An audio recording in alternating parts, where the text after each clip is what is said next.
Quand on parle des réfugiés, on a deux images qui s'entrechoquent.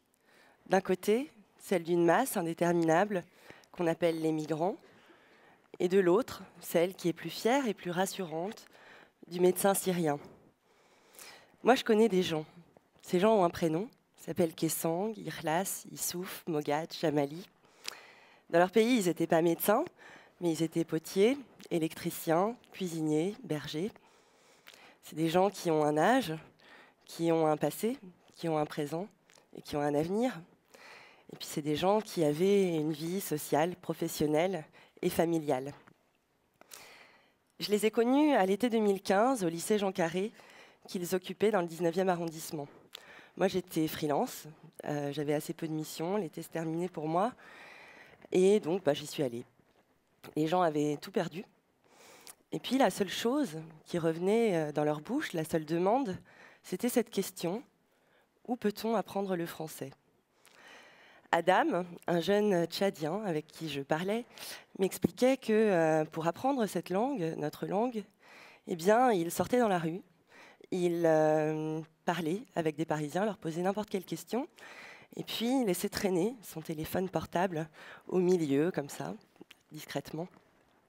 Il enregistrait tout, et le soir venu dans sa chambre, eh bien, il se repassait les enregistrements, et c'est comme ça qu'il a appris notre langue. Et puis chez Tot, eh bien, il a trouvé le reste du socle qu'il recherchait. Alors qu'est-ce que c'est Tot ?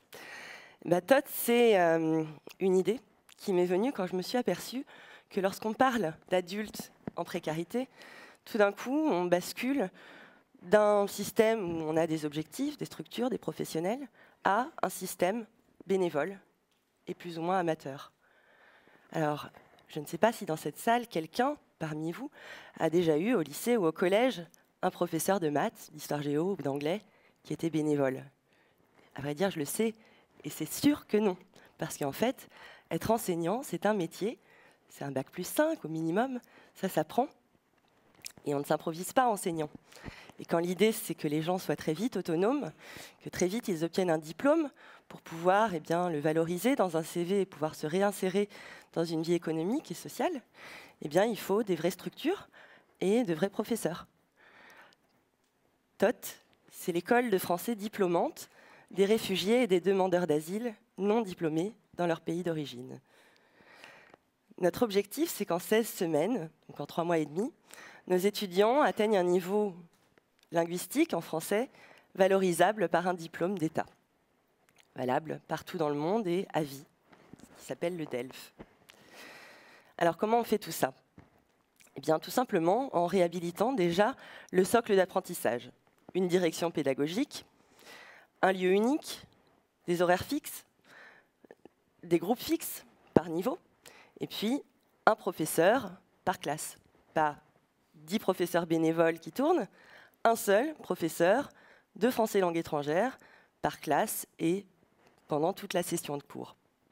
Et puis, comme dans n'importe quelle école, on a remplacé, on a adapté l'infirmerie scolaire. On l'a remplacée par un pôle d'écoute et un pôle d'assistance psychothérapeutique, sociale et juridique. Puis, comme dans n'importe quelle école également, on a créé divers types d'accroches vers un épanouissement langagier avec des ateliers d'art, de chant, de théâtre, de cinéma, de journalisme qui permettent aux personnes de territorialiser leur approche du langage.